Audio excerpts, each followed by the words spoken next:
Hello guys! Ayan, so tuturuan ko po kayo kung paano po mag-appeal kay Facebook pag may violation po tayo. Kaya panoorin mo ito pong video na ito hanggang sa dulo.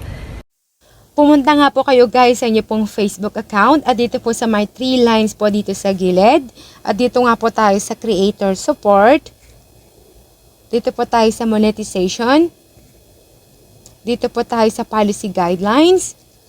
Dito po tayo sa Appeal a Demonetization Decision.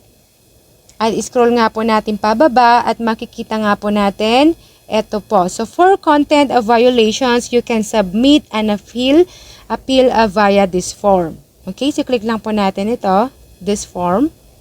Okay, so may dalawa nga po tayo dito na pagpipilian po. Ito pong monetization appeal type. Ayan, ito pong partner. Kung partner po ang na-flag po sa inyo. At pipiliin naman po natin ang content pag content or video po yung video ay nagkaroon po ng flag or violation. So, halimbawa po, content po guys.